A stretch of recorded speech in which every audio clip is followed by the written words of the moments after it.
Shu Qian held a yellowed ancient book in his hand, and couldn't stop laughing to himself. This female thief is quite talented, I'll keep her for now, she'll definitely be useful in the future. Coco stole my treasure, I will take your wool, and make you work like cattle and horses in the future, of course. I will make you eat grass. As for the Astronomy Bureau, Xiaohan Shurongrong and her group arrived at the square below the stargazing tower. Once again, they were shocked by this tallest building in Dafeng. Young Master Lu quietly swallowed his saliva, asked, "Master, are we really going in?" The middle-aged swordsman shook his head and said, "Entering the Astronomical Bureau is not as easy as entering the inner palace. You wait outside, I will go in alone, but don't expect too much about the magic weapon," he added in his mind. "Although the night watchman gave me a letter to come to the astronomical supervisor, but does a mere silver gong really have the face to let these self-proclaimed masters give him magical artifacts? To be honest, I don't really believe it. If he really tricked them, there's no harm in making a fool of himself in front of his apprentice."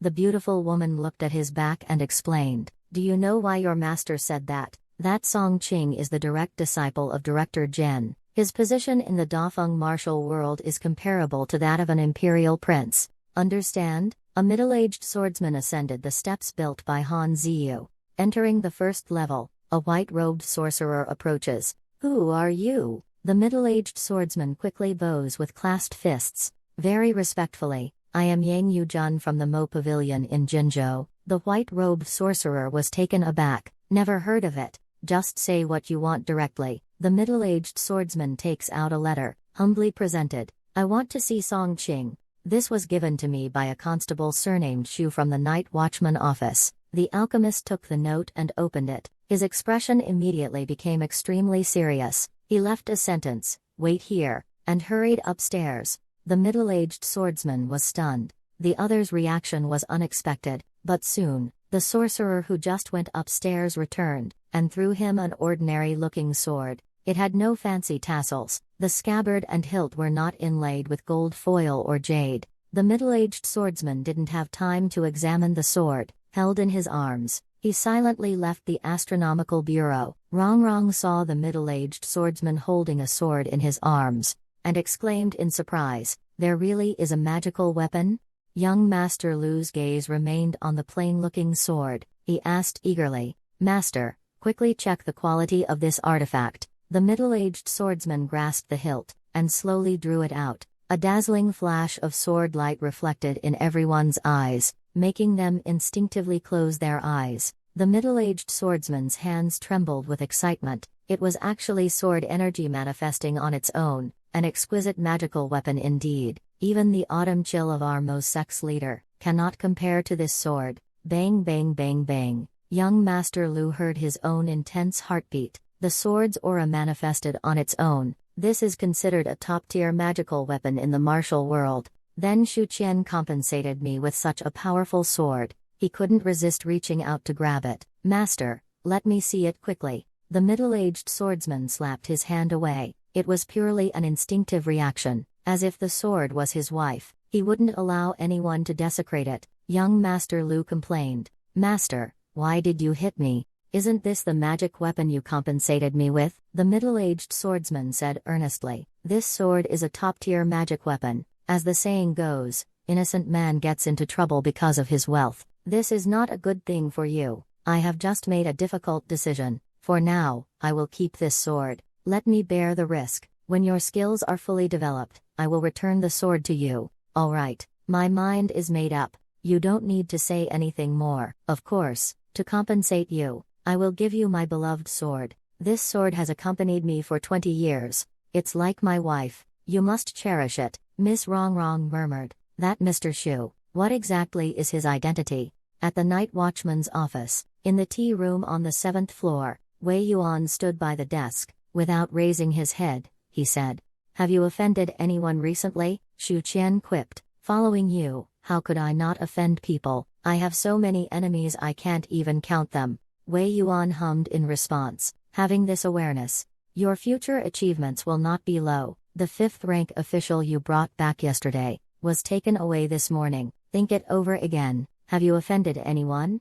Shu Qian said helplessly, I just can't remember, that's why I brought that guy back. Why did you let him go again? Wei Yuan said nothing more. The pen tip slowly traced on the paper. Finally, he put down the pen and let out a long breath. It's done. Shu Qian hurriedly went over. What is Lord Wei painting? The scroll depicts a beautiful woman in palace attire, dressed in luxurious clothes, wearing numerous ornaments on her head. Delicate jade-like hands hold a small, light silk fan. Shu Qian boldly asked, This sister is so beautiful. Is she betrothed? Does Duke Wei know her? I haven't married yet. Wei Yuan shook his head regretfully. No one in the world can capture her beauty, not even I can. Shu Qian's mouth twitched. Just look at what you're saying. The spring exam is also called the apricot exam, because this is the season when apricot flowers bloom. February 27th, this year's spring exam is especially lively. Not only are there thousands of eager scholars, but also the Taoist conflict between heaven and man, a vast number of martial artists flocking into the city. Young Master Lu suggested, Master, how about we leap across the rooftops to watch? The middle-aged swordsman replied grumpily, Do you want to be cut down by the night watchman, or pierced by 1,000 arrows from the Imperial Guard? A sedan chair was parked in an empty space near the examination hall. A melodious and gentle female voice came from the sedan chair. Chunner, how long until the results are announced? The maid named Chunner stood on tiptoe to look at the distant sun. Miss, there are still 2 quarters left. The girl in the sedan chair is the daughter of the current Prime Minister, Wang Wenzhen, she said coyly. I wonder who the top scholar will be this year. At this moment, Chunner suddenly couldn't help but praise. What a handsome scholar. Miss Wang lifted the curtain, peeking out through a slit. She quickly knew who the handsome scholar was, because that person was so dazzling. Even when frowning repeatedly due to the crowded push and shove, his beauty was not diminished at all. His eyebrows were delicate and long, eyes bright as stars, red lips and white skin.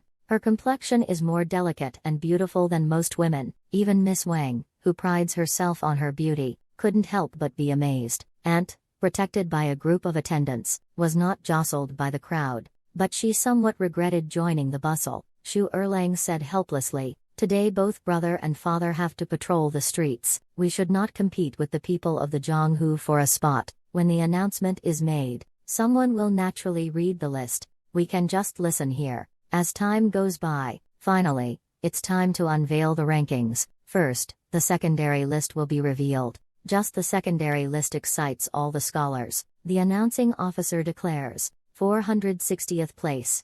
Yang Zhen, student of the Imperial Academy, ranked 459th. Li Fadian, from Hushui County, Guangzhou. As each name is called out, some cheer, some weep, showing everyone present a vivid picture of humanity. Auntie is a bit anxious. Erlang, why haven't I heard your name yet? Shu Lingyue reassured. Mother, it's only up to the hundreds. Didn't you say second brother is the top scorer? As time goes by, they've reached the 50th name. Still no mention of Shu Xinian. His aunt grows more anxious. Her brows furrowed.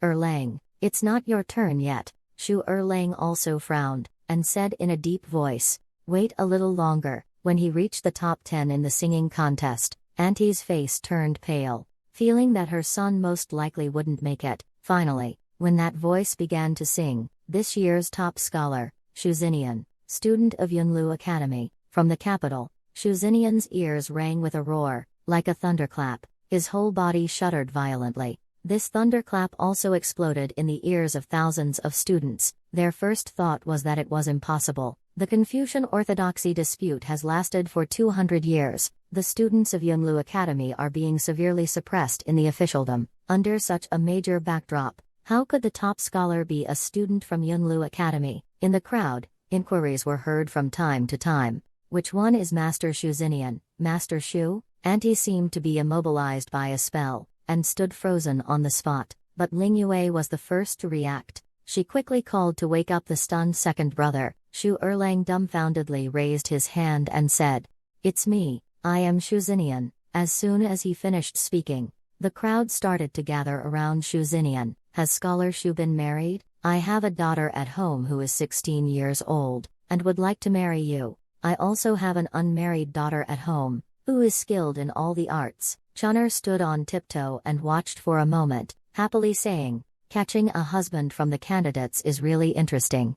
Miss, I didn't expect the top scorer to be that handsome scholar." Just as she finished speaking, the curtain suddenly dropped. Miss Wang's sweet voice came from the carriage. "Chun'er, let's go back." Having never seen such a spectacle, Shu Xinian frowned.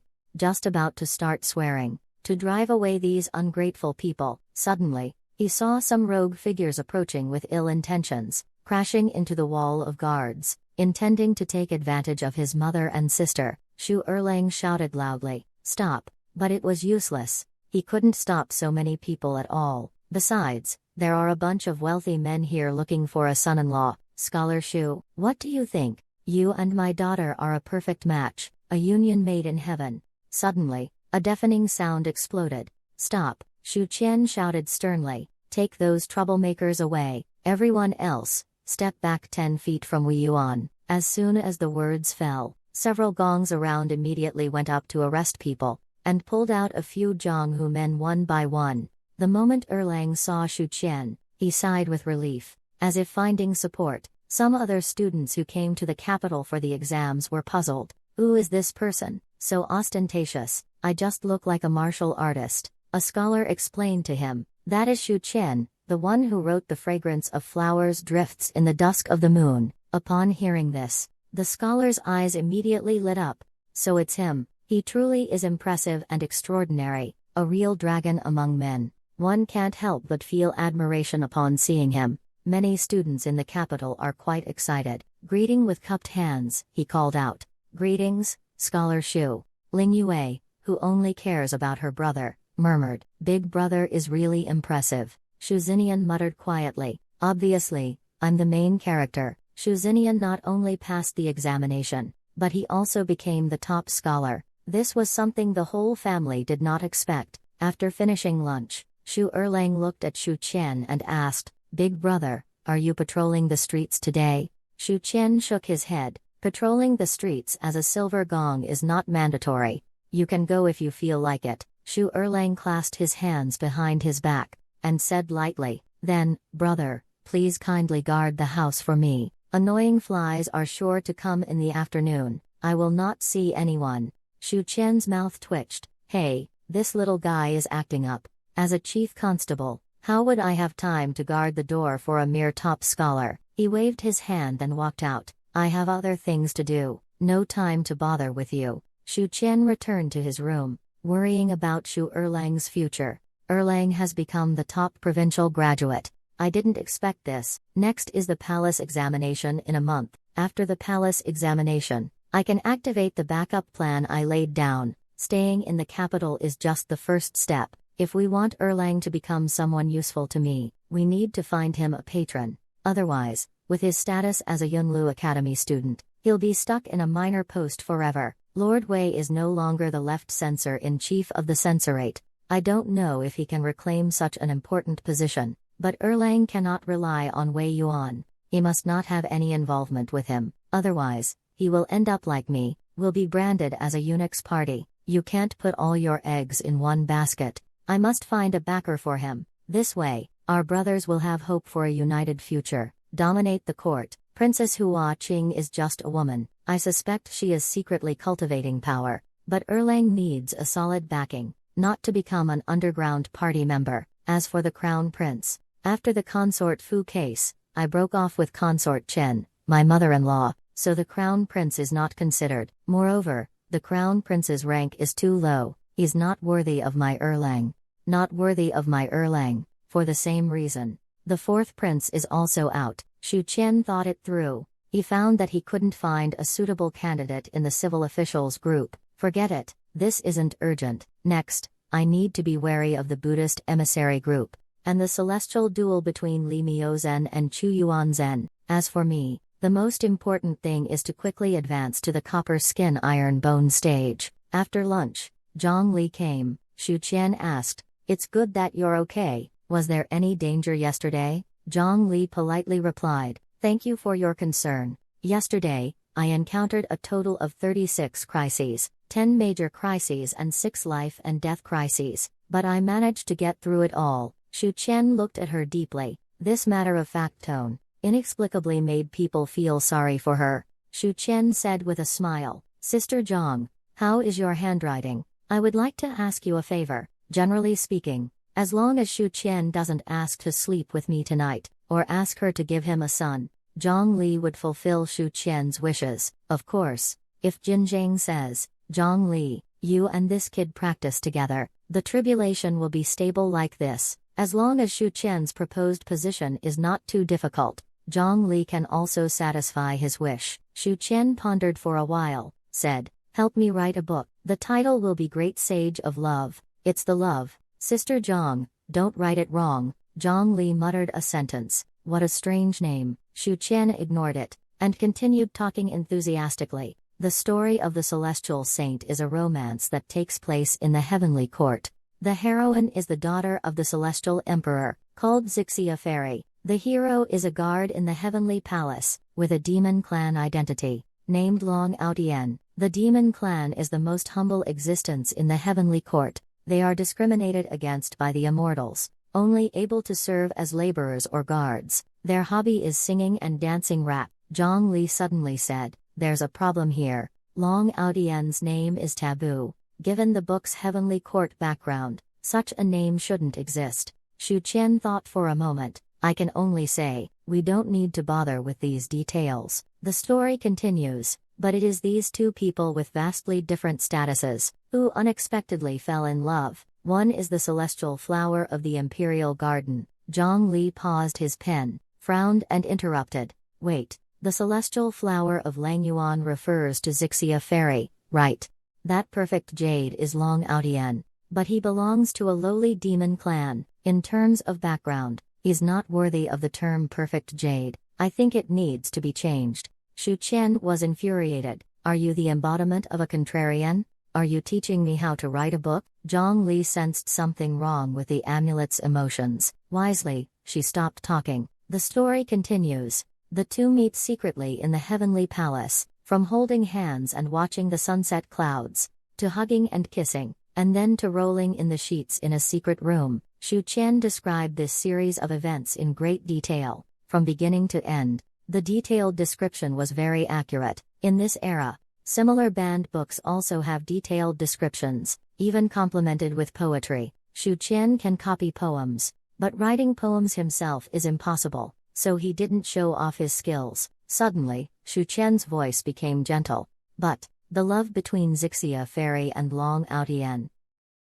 was reported. The heavenly emperor was furious, and had Long Aotian skinned and dismembered, cast into reincarnation, to be livestock for generations. Meanwhile, the fairy Zixia was eternally imprisoned in the Moon Palace, accompanied by coldness and solitude." Shu Qian cleared his throat and asked, "How many words?" Zhang Li calculated for a moment. "About 80,000. Shu Qian was secretly amazed. Worthy of being a fifth-rank sorcerer. 80,000 characters written with a brush in 2 hours. It's almost like she can write it down as soon as I finish speaking. Feels even faster than today's keyboard warriors. If only I had met Zhang Li 6 months earlier. I speak," she writes. "She is my voice recognition system. I could open a bookstore and make a living selling scripts." Shu Qian immediately rejected the idea. "Possible. That's the story for now. I'll refine the second part later. Let's continue with the next one." The second story is about the love between a demon queen and a human scholar.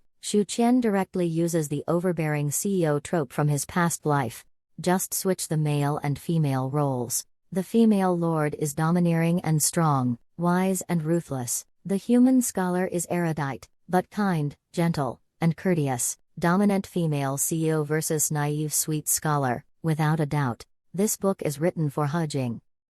The main characters are a celestial princess and a little guard. Shu Qian has malicious intentions, misleading Li Nan's views on love and values. When she becomes infatuated, she imagines a handsome, charming, and capable bodyguard type of person who is interesting to talk to. Li Nan will find out, "Isn't my lackey just such a person? The true destined one is right beside me." As for He Jing, she is a tough nut to crack, smart, calm, and assertive. Such women are hard to lead, and in this male-dominated world, It's almost impossible to see a domineering queen falling for someone like me, but I believe this will inevitably pique Princess Haiking's interest in reading. Shu Qian washed his face and went out. He rode on the mare, carrying the 2 novels that Zhang Li had copied, and hurried into the imperial city. Shu Qian asked, "How have you been recently, Your Highness?" Li Nan sighed. "My mother has been crying to me every day, saying she is bullied by the Empress in the harem.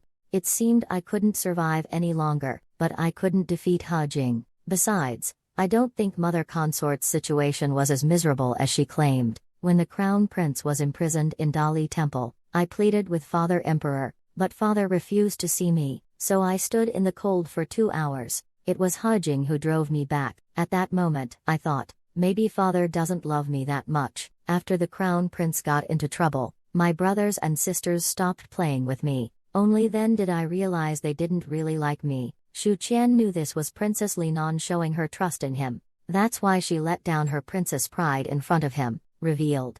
These things have been weighing on her mind for a long time, right? This princess appears to be spoiled and capricious on the outside, but she's actually a paper tiger who looks fierce but isn't. When she's wronged, she just shouts and screams, and the real, heart-wrenching grievances, she silently endures. Shu Qian placed one hand on her head, gently rubbed it. "Your Highness, whenever and wherever, I will be with you." Shu Qian saw that Biao Biao's mood was gradually declining, and inexplicably placed his hand on her head, gently rubbing it a few times. Li Nan's face started to blush bit by bit, like a wronged little wife. The next moment, she hurriedly slapped Shu Qian's hand away, and warned, "Don't touch my head, I'll get angry." Shu Qian smiled. He thought to himself, dealing with girls of this personality, a bit of assertiveness and persistence is the best approach. Switch to watching. I might have been stabbed to death by a sword. Shu Qian quickly withdrew his hand,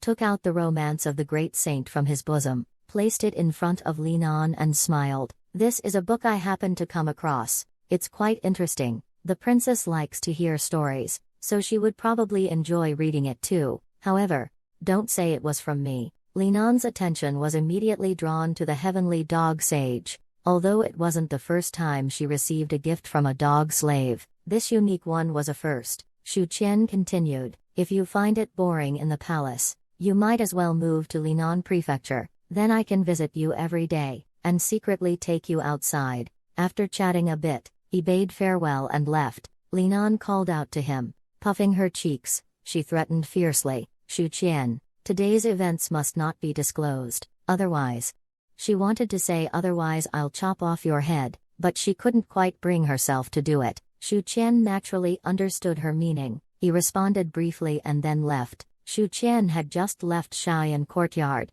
and in less than the time it takes for an incense stick to burn, he arrived at Dexon Courtyard, where Princess Haiking resides. Entering the elegant courtyard, he met the stunningly beautiful Princess Cheng. Hua Qing's voice is cold and pleasant. "Lord Shu, what brings you to me?" Shu Qian sincerely asked. "My cousin has won the provincial examination, but he comes from Yunlu Academy. I worry about his future. Does your highness have any good advice?" Haiking's eyes flickered. She took a sip of tea. She immediately understood Shu Qian's meaning. This is to avoid letting Shu Siju be branded as a Gen Party member. Wai Qing smiled and said, "Have you been to Guangzhou? How much do you know about it?" Shu Qian thought for a moment and replied, "Governance is clean and upright. Ziyang Jushi has managed Guangzhou in an orderly manner." Speaking of this, Shu Qian suddenly understood He Jing's meaning. Guangzhou is now under the sole authority of Ziyang Jushi, with him overseeing Guangzhou. If the students of Yunlu Academy go to Guangzhou to take office, they will definitely be able to fully display their talents without being suppressed. The princess didn't keep us in suspense, and said, "Guangzhou is a sanctuary opened by Yunlu Academy for Confucian scholars." Shu Qian let out a breath. He thought to himself, "I only have this one younger brother. I can't bear to let him go to Guangzhou. When the younger brother travels far, the elder brother worries.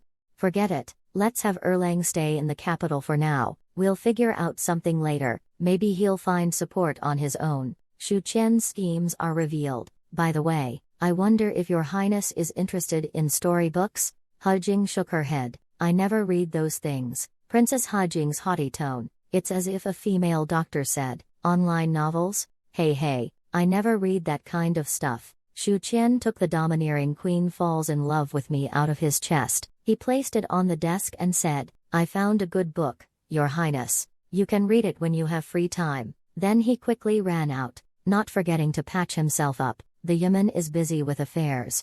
I must take my leave now. By the way, please make sure to keep this a secret for me." Even He Jing hasn't seen it. It was just a formal nod. After seeing Shu Qian off, she was about to instruct the maid to put away the book and handle it herself. As her gaze swept over the cover, her eyes suddenly froze. "The overbearing queen fell in love with me." What an outrageous book title. He Jing was instantly intrigued. Since there was nothing else to do, it wouldn't hurt to take a look, so she sat down again and opened this blasphemously titled book. The story is about a scholar who strayed into the demon world. He was talented and well-read, but the demon world inhabitants wanted to eat the scholar. They set up the oil pot, ready to fry him. At this moment, the lady appeared. The lady is the only scholar in the demon realm. She possesses immense wisdom and culture. She saved the scholar, kept him in her harem. They exchanged poems and discussed ancient decrees. In the process, the queen fully displayed her domineering and ruthless style, but she cared a lot about that scholar in her heart, just don't know how to express it. The favorite catchphrase is, "Man, you're playing with fire." He Jing has never seen such an interesting book. It has no depth at all, and you can't learn anything from it. It's like night and day compared to the obscure ancient responses she loves to read. But for some reason, even though it's just trivial matters of daily life, boring conversation, but it seems to have a special magic that makes He Jing can't help but want to see the queen's various public miracles. Yes, exactly, public miracles. Trample men underfoot. Treat men with dominance and coldness, but even such a cold-hearted woman has tenderness inside, and that scholar is devoted to her, always thinking of her, even getting angry and jealous when the lady drinks with the demon generals. Unconsciously, she had watched for more than 2 hours. He Jing discovered another merit of this storybook: it doesn't require thinking, just enjoy it.